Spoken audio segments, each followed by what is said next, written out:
제가 20대 초반에 미국의 서부로 처음 유학을 갔습니다. 계속 저희 부모님 품에서 성장하고 또 대학교까지 다니다가 이제 처음으로 유학을 가니까 저희 부모님이 못 믿으셨는지 같이 따라오신 겁니다. 이 서부 쪽에 한 교회에 부흥의 스케줄을 잡으시고는 저와 함께 이 LA로 가는 비행기를 같이 타셨습니다. 저희가 앉아있는 그 좌석 한 4줄 정도, 이렇게 4열 정도 앞에 한 부부가 탔는데 갓난아이를 안고 있습니다. 이 부부는 백인 부부예요. 그런데 아이는 한국 아이예요. 뭘까요? 입양된 거죠. 근데 이 아이가 비행기를 타면서부터 울어대기를 시작하는데 계속 그치질 않는 거예요. 저는 그때만 해도 철이 없어가지고 야, 이거 11시간 비행기 타고 가야 되는데 시끄러워서 어떻게 하나, 제 생각만 했어요. 제 생각만. 그런데 공감 능력이 뛰어나신 저희 어머니께서는 그 아이를 보시면서 같이 울기를 시작한 겁니다. 야, 저 아이가 부모에게 버림받고 저 낯선 곳에 가려니까 얼마나 두려울까, 그 버림당한 그 아픔이 얼마나 커서 저렇게 울까, 막 완전히 감정이입을 하시면서 우시는 거예요. 그런데 이 아이가 하도 우니까 이 여승무원이 가가지고 허락을 받고는 잠시 이렇게 안아주었습니다. 그러니까 울음을 뚝 그치는 거예요. 그걸 보니까 어머님이 또 우시는 겁니다. 이 백인들이라 몸에서 나는 냄새가 달라서 낯설어서 운다는 거예요. 근데 한국 사람이 안아주니까 그래도 그게 뭐라고, 그게 위로가 되어서 울음을 그치더라는 거죠. 막 우십니다. 가만히 생각을 해보니까 왜 이렇게 우셨는가, 그 아이도 불쌍하죠. 근데 그 아이를 바라보면서 저희 어머님이 누가 생각났을까요? 제가 생각난 거죠. 그냥 제가 돌 때부터 저희 어머니 부흥회를 다니시지 않았습니까? 한 교회, 두 교회, 그저 부흥회 다니시면서 저 밥도 못 해주시고 제가 이게 마음에 한으로 남았거든요. 이 자녀에게 미안한 거라. 그런데 그 자녀가 벌써 장성해서 이제 유학을 간다고 하니 이제 품에서 떠나는, 이 독립하는 그 큰 인생의 이 트랜지션 과정 아닙니까? 그러니까 그 아이를 볼 때 그 아이도 불쌍하고, 저를 보니까 엄마 사랑 제대로 못 받고 자란 저도 불쌍한 거예요. 그러니까 막 우시더라고요. 제가 이 설교 서두에 이 말을 왜 할까요? 오늘 본문에 보니까 예수님이 무리들을 보시고 어떻게 여기셨다고 그랬습니까? 불쌍히 여기셨다고 그랬어요.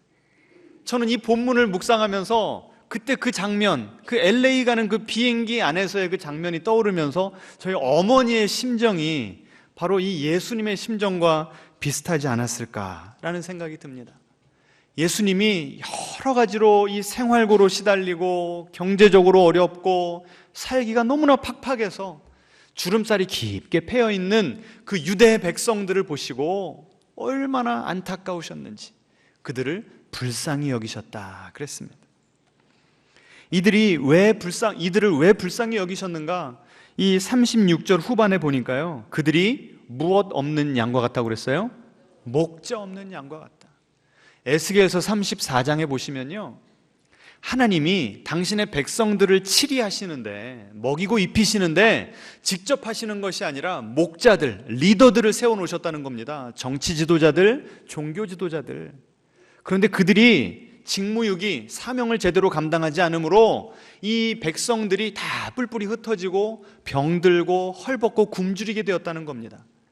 그때 그들을 바라보시면서 목자 없는 양과 같다 불쌍히 여기셨거든요. 그 마음 그대로 예수님께서 이 이스라엘 백성들을 보시면서 누가 저들을 위해 싸워줄 것인가, 누가 저들을 도와줄 것인가, 도와줄 사람이 아무도 없는, 기가 막힌 억울한 상황을 당해도 호소할 때 아무 데도 없는 그런 그 불쌍한 사람들을 보시며 이런 아픈 감정을 느끼셨다라고 이렇게 기록하고 있습니다. 여러분, 이 불쌍히 여기시다라고 하는 이 단어를 찾아보니까요, 어근에 이 사람의 창자라고 하는 뜻이 들어 있습니다. 예수님이 불쌍히 여기셨을 때 그 고통을 어디에서부터 경험하셨다는 거예요? 예수님의 창자, 여기에서부터 이 고통을 느끼셨다는 겁니다. 이 구약 성경에서도요, 성부 하나님이 당신의 백성들을 바라보시면서 그 느끼신 감정을 동일하게 기록합니다. 한번 보여주시겠습니까? 예레미야 31장 20절에 이렇게 나옵니다. 에브라임은, 이 이스라엘 백성들을 지칭하는 말입니다. 에브라임은 나의 사랑하는 아들, 기뻐하는 자식이 아니냐. 이 예레미야서를 읽어보시면 아시겠지만 1장부터 29장까지는요, 하나님이 당신의 백성, 이스라엘 백성들의 죄를 지적하는 내용들이 나옵니다. 이 백성들이 아버지 하나님을 하나님으로 인정하지 않고 하나님의 마음을 갈기갈기 찢어놓은 거예요. 그런데도 하나님께서 에브라임을 뭐라고 부르세요? 나의 사랑하는 아들, 기뻐하는 자식이 아니냐. 그를 위하여 어떻다고요? 내 창자가 들끓으니. 예수님이 이스라엘 백성들을 보시며 불쌍히 여기셨다라고 하는 그 단어, 그 창자라고 하는 단어가 지금 히브리어로도 비슷하게 지금 그 비슷한 표현을 하고 있습니다. 내 창자가 들끓으니 내가 반드시 어떻게 한다고요? 그를 불쌍히 여기리라. 여러분, 이것이 우리에게 굿뉴스인 줄 믿으시기 바랍니다. 여러분, 하나님에게 창자가 있으실까요? 없으실까요? 예? 없으시죠? 그 의인화한 겁니다. 그래서 신학자 데인 오틀런드라고 하는 분이 이렇게 썼습니다. 물론 하나님은 창자가 없으시다. 이것은 하나님의 가장 깊은 내면에서 일어나는 반사작용, 곧 내면에서 마구 솟구쳐 오르는 가장 깊은 감정을 나타내는 표현이다. 하나님은 당신의 백성들이 죄 가운데 있거나 아픔 가운데 있거나 너무 힘들어서 막 신음하고 눈물 흘릴 때 반사작용이라는 게 뭡니까? 여러분, 나무 망치를 가지고 무릎을 톡 때리면 어떻게 됩니까? 발이 나도 모르게 쑥 올라오죠. 내가 생각하고 발을 올립니까? 아니죠. 본능적으로 그냥 올라가게 돼 있잖아요. 하나님도 당신의 백성들이 고통 가운데 있으면 무슨 계산할 것도 없고 판단하거나 생각할 것도 없이 그저 그냥 이 슬픈 마음, 안타까운 마음, 애끓는 마음이 그냥 막 솟아난다는 거예요. 그래서 아까 예레미야 31장 20절 마지막에 어떻게 나옵니까? 내가 반드시 그를 어떻게 여긴다고요? 불쌍히 여기리라. 우리 앞뒤자로 인사하겠습니다. 하나님이 당신을 불쌍히 여기십니다. 이 창자가 들끓는다고 그랬잖아요. 이 들끓는다는 게 무슨 뜻인가 하면 쉴 새 없이 흔들리다, 으르렁거리다, 아우성치다, 이런 뜻이 있답니다. 백성들이 고통 가운데 있으면 하나님의 뭐부터 지금 아우성치기 시작한다고요? 하나님의 창자가 쉴 새 없이 흔들리고 으르렁거리고 아우성치고 시끄럽게 떠들어서 하나님이 가만히 계실래야 가만히 계실 수가 없는 상태. 이게 바로 하나님이 우리를 향해서 바라보시는 그 불쌍히 여기는 상태인 줄 믿으시기 바랍니다. 하나님이요, 성부 하나님이, 성자 예수님이 지금도 우리를 그렇게 바라보고 계십니다. 이번 주에도 한 성도님과 대화를 나눴습니다. 그분이 그러세요. 기가 막힌 일, 슬픈 일을 당했는데도 그걸 슬퍼할 여유도 없다고, 일을 해결하느라고 그 짐이 너무나 무거워서. 이것이 우리가 살아가는 매일매일의 현실 아닙니까? 주님이 그 현실을 아실까요? 모르실까요? 아시죠. 나 몰라라 하시는 분 아닙니다. 뒷짐지고 계신 분 아닙니다. 우리의 아픔을 당신의 것으로 받아들이시는 분, 우리의 아픔보다 더 큰 아픔으로 아파주시는 분임을 믿으시기 바랍니다. 그 다음 구절이요, 놀라운 구절입니다. 같이 읽겠습니다. 주께서 인생으로 고생하게 하시며 근심하게 하심은 본심이 아니시로다. 여러분, 우리가 하나님을 오해할 때가 있어요, 없어요? 많아요, 적어요? 많잖아요. 무슨 오해입니까? 하나님이 우리로 하여금 어떻게 하신다는 거예요? 고생시키시고 근심시키신다는 거예요. 일부러. 가학적인 하나님. 우리가 고생하는 것을 바라보시면서 으이구, 네 전생에 지은 죄 때문에, 이런 하나님이 아니시라는 거예요. 여러분, 오늘 이 예배를 통해서, 이 말씀을 통해서 주님을 향한 오해가 풀리게 되시기를 축원합니다. 지금 당장 너무나 고통스러우니까 하나님을 오해할 수밖에 없는데 하나님의 본심은 그게 아니라는 거예요. 하나님은 우리를 어떻게 여기신다고요? 불쌍히. 그것이 바로 하나님의 본심입니다. 왜 하나님의 본심은 우리를 불쌍히 여기시는 것인데 왜 우리에게 이런 고난을 허락하시고 근심을 허락하시는가? 제가 부흥회 때 설교할 테니까 그때 와서 들으시기 바랍니다. 자, 그래서 오늘 첫 설교는 아주 단순합니다. 첫 번째 포인트는 뭔가 하면요, 하나님은 우리의 고통을 그냥 지나치시지 않으신 분이시고 함께 우리와 그 고통의 자리에서 거하시면서 같이 아파해 주시는 분이시다. 이게 첫 번째 포인트입니다. 두 번째는요, 그럼 하나님은 우리와 같이 안타까워하시고 눈물만 흘려주시는 분이신가? 발만 동동 구르시는 분이신가? 그렇지 않다는 겁니다. 하나님의 긍휼하심은요, 하나님의 우리를 불쌍히 여기심은 반드시 무엇으로 연결이 되는가 하면 액션으로 연결이 됩니다. 하나님은 불쌍하게 여기시면 반드시 무언가 조치를 취하시는 분인 줄 믿으시기 바랍니다. 제가 미국에 있을 때요, 이 기러기 가정을 많이 봤습니다. 이 아버지는 한국에서 열심히 일하시고 어머니와 자녀들이 이제 미국으로 유학을 간 거죠. 근데 기러기 가정이라고 똑같은 기러기 가정이 아니더라고요. 이 세 부류가 있습니다. 아버지의 능력에 따라서. 첫 번째 부류는 누가 있는가? 독수리 아빠가 있어요. 독수리 아빠. 독수리 아빠는 어떤 아빠일까요? 내가 가고 싶을 때 언제든지 날아갈 수 있는 시간적인 여유, 물질적인 여유가 있는 아빠를 독수리 아빠라고 부릅니다. 기러기 아빠, 그냥 평범한 아빠들, 한 1년에 한 번 정도라도 그래도 가족을 오라고 그러든지 직접 가든지 하는 그 정도의 아빠를 기러기 아빠라고 그래요.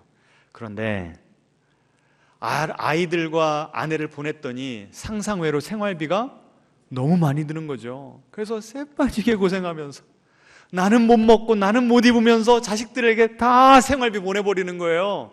그래서 정작 나는 가고 싶어도, 가족들이 보고 싶어도 갈 수가 없는 아빠들이 있는데, 이 아빠들을 가리켜서 펭귄 아빠다 이렇게 부릅니다. 펭귄이 뭐예요? 날고 싶어도 날 수가 없어요.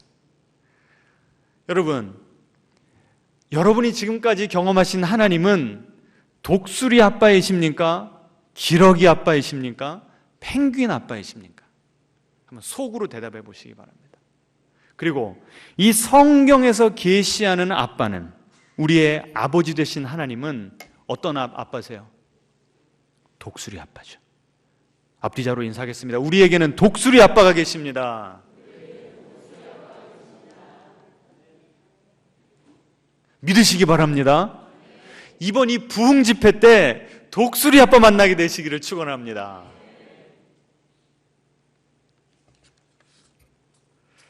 우리 하나님이요, 우리를 불쌍히 여기시면 그냥 안타까워하시면서 발만 동동 구르시고 날아가고 싶어도 못 날아가는 펭귄이 아니시라니까.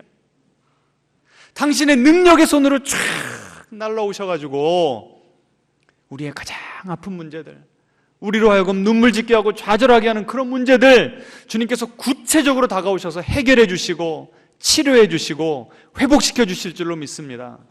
언제 그러실 거라고요? 언제 그러실 거라고요?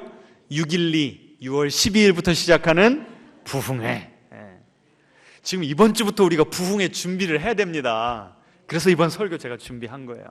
여러분 좀 기대가 되십니까? 어떻게 기도하시면 된다고요? 하나님, 나는 하나님을 어떤 하나님으로 경험하기를 원합니다. 독수리 아빠로 경험하기를 원합니다. 그렇게 기도하시기를 바랍니다. 자, 오늘 몇 가지 예만 들어드릴게요. 예수님께서 불쌍히 여기셨다고 그러지 않았습니까? 그 똑같은 헬라어가 어디서 나왔는가 단어 스터디를 해봤더니 몇 군데 나옵니다. 제가 먼저 누가복음 15장부터 보여드리겠습니다. 탕자가 아버지 집으로 터벅터벅 걸어오는 겁니다. 이에 일어나서 아버지께로 돌아가니라. 자, 그런데 아버지가 어떻게 했는가? 같이 읽어보죠. 아직도 거리가 먼데 아버지가 그를 보고 측은히 여겨 달려가 목을 안고 입을 맞추니. 여러분 여기서 불쌍히 여기다가 어디에 나왔을까요? 측은히 여겨. 똑같은 헬라어입니다. 한국말로만 다르게 번역했을 뿐이에요. 지금 이 아들은 어떤 아들입니까? 하나님이 아니라 아버지, 어차피 당신 돌아가실 거 돌아가시기 전에 먼저 나에게 돌아올 유산을 주세요 라고 해서 이 아버지의 재산 3분의 1을 가지고 외국에 갔던 아들입니다. 아버지의 마음을 그냥 칼로 난도질을 했던 아들이고, 주변 동네에 이미 소문이 나서 그 집안에 먹칠을 한 아들입니다. 게다가 외국으로 나가서 돈을 흥청망청 쓰느라 거짓골을 하고 이제 아버지 집으로 돌아오는 겁니다. 무슨 염치가 있어서 돌아옵니까? 그런데 이 아버지가 그 아들을 보자마자 어땠다고요? 아까 그 반사작용이라고 하지 않았습니까? 저놈이 나한테 물질 내 손에 명예를 실추시키고 이런 계산하고 있었습니까? 분석하고 있었습니까? 아니에요. 그 거짓골하는 아들을 보자마자 반사작용으로 그냥 그 아들을 향한 불쌍한 마음, 애틋한 마음, 아유, 저것이 타지에 가서 얼마나 고생을 했겠나, 막 안타까움이 드는 겁니다. 그러면 이 아버지가 그런 안타까운 마음 가운데 가만히 있었습니까? 예? 여러분 같으면 어떻게 하시겠어요? 저 같으면 그냥 딱이라도 한 대 착 내린 다음에 그냥 저렇게 할 것 같아. 근데 이 아버지는 그러지 않았습니다. 그 안타까운 마음, 불쌍히 여기는 마음을 가지고 달려가 목을 안고 입을 맞추고 그 누더기 옷을 다 벗겨버리고 최고급 옷을 입혀주고, 배고프니까 뭘 잡아줬어요? 늙은 소? 아니에요. 소화 빨리 되라고 송아지를 잡아주고 잔치를 베풀어줬습니다. 이것이 하나님께서 죄인된 우리들을 바라보시고 불쌍히 여기실 때 우리에게 행하시는 일이심을 믿으시기 바랍니다. 부흥회 가운데 이런 모든 우리의 죄의 문제가, 이 죄책감의 문제, 수치의 문제가 해결되게 되기를 축원합니다. 우리의 아들됨의 권세, 이것이 회복되기를 축원합니다. 아멘. 하나님을 제대로 만나야 돼요. 우리를 불쌍히 여기시는 그 하나님의 마음이 나에게 구구절절히 느껴질 때 하나님과의 관계가 회복되고 하나님이 우리를 사랑하시는 만큼 우리도 주님을 사랑하게 될 줄로 믿습니다. 자, 그 다음 구절입니다. 마가복음 8장 2절인데요. 예수님께서 보리떡 7개와 물고기 2마리 7병 2어로 4,000명을 먹이신 그 기적을 기록하면서 그 기적의 그 시발점이 어딘가를 이렇게 기록하고 있습니다. 같이 읽어보죠. 내가 무리를 불쌍히 여기노라. 그들이 나와 함께 있은지 이미 사흘이 지났으나 먹을 것이 없도다. 만일 내가 그들을 굶겨 집으로 보내면 길에서 기진하리라. 여러분, 예수님의 어떤 마음이 느껴지세요? 예? 저는 이 구절을 읽으니까요, 저희 할머니가 생각이 났어요. 엄마한테도 잘 못 얻어먹는 이 불쌍한 손자를 저희 할머니는 안타깝게 여기시사 어떻게든 밥 한 숟갈이라도 더 먹이시려고 얼마나 애를 쓰시는지. 제가 대학생이 돼서도 밖에 나갔다만 들어오면 밥 먹었냐 정준아. 우리 그 봉신교회 오래 다니신 분들은 아십니다. 저희 할머니가 밥을 차려주셨는데 여러분이 좀 이게 대강 떠먹고 있으면 어떻게 하셨죠? 물을 막 말아버리셨어요. 끝까지 다 먹으라고. 그게 저희 할머니의 넉넉한 마음이셨습니다. 이 예수님이 그런 마음이셨던 거예요. 이 예수님의 설교가 너무 재밌고 너무 은혜로우니까 많은 군중들이 그 예수님의 설교 들으려고 온 겁니다. 며칠을 같이 있었다고 그래요? 사흘이 지났다. 처음에는 그래도 먹을 걸 가지고 왔는데, 도시락 무엇인가를 싸갖고 왔는데 사흘이 지나니까 어떻게 된 겁니까? 다 떨어져 버렸어요. 이제는 예수님의 그 쩌렁쩌렁한 목소리보다 내 배에서 울리는 그 꾸락꾸락 하는 그 소리가 더 크게 들리는 거라. 그래서 예수님께서 걱정이 된 겁니다. 야, 저 백성들 그대로 가다가는 다 쓰러지겠구나.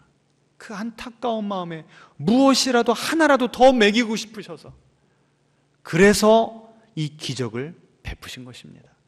여러분, 예수님은요, 기적을 베푸실 때 한 번도 얘들아 나 봐라, 내가 이렇게 대단하다, 내가 이렇게 위대하다, 내가 이렇게 능력이 많다, 자기 과시하려고 기적을 베푸신 적이 한 번도 없습니다.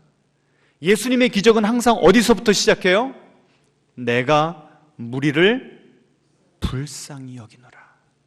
따라해 보겠습니다. 예수님의 기적은 우리를 불쌍히 여기는 것에서부터 시작됩니다. 여러분, 예수님이 지금 여러분을 보실 때 불쌍히 여기신다는 것이 느껴지십니까? 믿어지십니까? 그럼 예수님은 거기서 가만히 계실까요? 뒷짐지고 계실까요? 아닙니다. 반드시 액션을 취하실 것입니다. 무엇을 통해서? 이번 6.12 부흥회를 통해서. 여러분 기대하시기 바랍니다. 이 밥을 먹이셨다는 건 무슨 뜻일까요? 우리의 경제의 문제를 해결해 주시겠다는 약속입니다. 지금 우리가 얼마나 경제적으로 힘든 이 척박한 환경 가운데 살아갑니까? 도대체 무엇을 해야 요새 돈을 벌어먹고 살 수가 있습니까?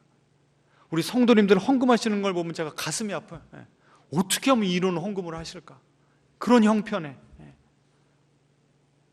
하나님이요 우리의 경제를 책임져 주실 줄로 믿습니다. 이 우리의 환경만 보면 깜깜해요. 답답해요. 가능성이 없습니다. 그러니까 우리는 누구를 바라볼 수밖에 없어요? 주님을 바라볼 수밖에 없죠. 주님이 우리를 불쌍히 여기신다면 그분은 우리가 굶어 죽지 않도록 우리에게 양식을, 일용할 양식을 허락하실 줄로 믿습니다. 그거 붙들고 하나님께 매달리시기 바랍니다. 주님, 나에게 일용할 양식을 주십시오. 우리 가정을, 우리의 사업을 주님의 축복의 통로로 삼아 주십시오. 이 어려운 시기에 많은 이들을 돕고 싶습니다. 여러분 간절하게 기도하시기 바랍니다. 주님께서 그 기도에 응답하실 줄로 믿습니다. 자, 그 다음 구절입니다. 누가복음 13절, 7장 13절. 주께서 과부를 보시고 불쌍히 여기사 울지 말라 하시고. 이 누가복음 7장에는요 그 나인성 과부, 이미 남편과 사별을 했는데 유일한 아들, 이 아들 하나를 붙잡고 그를 인생의 소망 삼고 살아가던 어머니였는데 갑자기 아들마저 세상을 떠나서 오열하면서 깊은 슬픔 가운데 있고 도대체 앞으로 어떻게 살아가야 될지 생계 자체가 막막한, 누가 이제는 나를 도와주며 누가 나를 보호해 줄 수 있나 깊은 걱정과 불안함과 두려움 가운데 떨고 있던 이 여인에게 예수님께서 하신 일을 기록하고 있습니다. 예수님이 그 여인을 뭐 하셨다고요? 그 전에 보시고. 여러분 기적이 어디서부터 시작된다고요? 불쌍히 여기시는 것. 그런데 그 불쌍히 여기시는 것은 무엇을 통해서 촉발이 됩니까? 보시는 것부터. 주님이 여러분을 지금 바라보고 계십니다. 그냥 흩어 지나가는 그런 바라봄이 아니고요, 째려봄이 아니고요, 여러분을 너무나 안타까운 사랑스러운 모습으로 그 눈길로 여러분을 쳐다보고 계십니다. 여러분 그 최대한 하나님이 나를 이렇게 바라보시겠지라고 하는 그 눈빛으로 옆에 있는 분들을 좀 바라보시기 바랍니다. 서로 이렇게 인사하겠습니다. 주님이 당신을 이렇게 바라보고 계십니다. 정말이에요. 그 시선을 통해 하나님의 그 안타까운 마음, 불쌍히 여기시는 마음을 느끼게 되시기를 축원합니다. 그래서 바라보시니까 그 마음 가운데 반사작용으로 불쌍히 여기는 마음이 막 터져 나오는 겁니다. 그 영어로 보시면요, 불쌍히 여기다를요 단지 have compassion 이렇게 표현하지 않고 His heart went out to her, 예수님의 심장이 그녀에게로 나가버렸다 이렇게 표현을 하고 있습니다. 얼마나 불쌍히 여기셨는지. 그리고 나서 말씀하십니다. 울지 말라. 상담학에서는요 이 내담자가 아픔을 이렇게 털어놓을 때 울지 말라 이런 말 하지 말라고 그럽니다. 티슈도 같이 갖다 주지 말라고 이야기를 합니다. 왜 그래요? 티슈 갖다 주면 이게 무슨 뜻입니까? 그만 울란 얘기거든요. 마음껏 울 수 있도록 안전한 공간을 만들어주는 것이 훌륭한 상담자의 할 일이다 이렇게 이야기합니다. 그런데 예수님은 뭐라고 말씀하셨어요? 울지 말라, don't cry. 예수님이 상담학을 잘 모르셔서 이런 말씀하신 걸까요? 아닙니다. 예수님이 불쌍히 여기시는 마음이 있으시면 반드시 무엇으로 표현된다고요? 구체적인 행동으로 표현된다고 그랬죠. 예수님이 울지 말라라고 하는 것은 단순한 위로가 아닙니다. 값싼 위로, 립서비스가 아닙니다. 더 이상 네가 눈물 흘리지 않도록 내가 조치를 취하겠다라고 말씀하신 것입니다. 울지 말라. 가셔서 관에다가 손을 얹으시고 그 예수님의 약동하는 그 생명을 관에다가 불어 넣으시니까 어떻게 됐습니까? 죽은 아들이 살아났습니다. 지금 이 시간 주님께서 우리 모두에게 오십니다. 사랑하는 이들을 먼저 보내고 가슴 아파하는 이들에게 찾아오셔서 예수님께서 우리의 마음에 손을 대시는 줄 믿으시기 바랍니다. 이 삶은, 너의 인생은 이것으로 끝이 아니라 반드시 이후에는 영원한 세계가 있고 반드시 그 사랑하는 그 가족을 만나게 되리라 우리에게 부활의 소망을 불어넣어 주십니다. 이 놀라운 위로를 경험하는 여러분 되시기를 축원합니다. 자, 마지막입니다. 누가복음 18장 38절. 예수님이 이제 십자가에 달리실 때가 가까웠습니다. 그런데 예수님께서 예루살렘으로 입성하시려고 하는데 한 시각장애자가 예수님께서 지나가신다는 소리를 듣자마자 소리를 지르기 시작했습니다. 다윗의 자손 예수여, 나를 불쌍히 여기소서. 여러분, 지금까지 살펴본 예들은요, 예수님께서 긍휼을 베푸시고 기적을 베푸신 그 대상들이 예수님께 먼저 긍휼을 베풀어 달라고 요구한 적이 없어요. 예수님이 먼저 적극적으로 손을 내미시고 다가가신 케이스들이었습니다. 그런데 이 누가복음 18장에 나온 이 남자는 너무 절박한 거예요. 내 마음 가운데 예수님 말고는 이 세상에 소망이 없는 거예요. 내 모든 것을 한번 걸어보자. 간절하게 먼저 예수님께 다가가서 부르짖었습니다. 우리 봉신교회 성도님들이 이런 모습으로, 이런 태도로 앞으로 2주간을 보내시기를 바랍니다. 부흥에 임하시기를 축원합니다. 얼마나 시끄럽게 했는지 지나가던 사람들이 뭐라고 그랬어요? 좀 조용히 해, 그만해. 예수님 바빠. 예수님이 하찮은 너 같은 사람에게 시간 낼 수 없어. 조용히 시킨 겁니다. 그랬더니 이 맹인이 어떻게 했다고 나와요? 더 크게 소리 질렀다고 그랬습니다. 여러분, 이번 부흥회 때 몫을 각오하시고 오시기 바랍니다. 아멘. 정말 여러분의 그 긴박하고 절박하고 이 기가 막힌 상황을 하나님께 좀 아뢰시기 바랍니다. 부르짖으시기 바랍니다. 얼마나 크게 소리를 질렀는지 예수님의 귀에 막 쩌렁쩌렁 들린 거예요. 그래서 예수님께서 어떻게 하셨다고 나오죠? 불쌍히 여기소서. 그 소리를 듣자마자 가던 길을 멈추어 서서 그 시각장애자를 보시고 치유하셨습니다. 예수님의 기적이 어디서부터 시작된다고요? 불쌍히 여기시는 것부터. 앞뒤자로 인사하겠습니다. 기적은 이미 시작되었습니다. 원래 이 정도 설교 됐으면 설교 말미에 간증을 해야 됩니다. 그래야 여러분이 정말 하나님이 지금도 여기에서 이렇게 역사하시는구나. 그런데 일부러 저는 간증을 찾지도 않았고 간증을 여러분에게 나누지 않겠습니다. 왜 그럴까요? 왜 그럴까요? 이번 부흥회를 통해서 여러분의 삶 자체가 간증이 되기를 간절히 바라기 때문에 그렇습니다. 앞뒤자로 인사하겠습니다. 그렇게 될 줄로 믿습니다. 이 시각장애자처럼 예수님께 나아가서 부르짖으시기 바랍니다. 여러분 가운데 이미 그 하나님의 긍휼히 여기심을 경험하셔서 혹시라도 좀 살만하다 하시는 분들은 이번에 다음 주 한 주 동안 열심히 나오셔서 적극적으로 다른 이들을 위한 중보 기도를 해주시기를 부탁드리겠습니다. 이번 부흥회는요, 우리 교인들만을 위한 부흥회가 아닙니다. 지금 이 CBS부터 시작해서 여러 기독교 매체에다가 한 줄 이 밑에 자막 광고를 넣습니다. 사방에 지금 전화를 돌려서 전국 방방곡곡에서 여기서 지금 주무시면서 3박 4일 참여할 이 성도님들이 많습니다. 여러분, 일부러 여기까지 오실 정도면 얼마나 간절한 분들일까요? 얼마나 고통이 극심하기 때문에 오로지 주님께만 소망을 두고 오시는 분들일까요? 여러분, 우리가 그분들을 그냥 뭐 지나가는 뭐처럼 그렇게 바라보면 되겠습니까? 안 되겠습니까? 우리에게 그 예수님의 심장을 허락하시기를 축원합니다.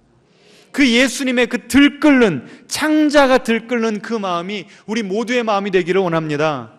우리 각자도 내 코가 석자고 어려운 문제, 해결받아야 될 문제들이 있지만 우리가 그 주님의 마음을 가지고, 우리 딱 보면 아시잖아요. 누가 이 자리에 외부인으로서 참석했는지 보이실 거 아닙니까?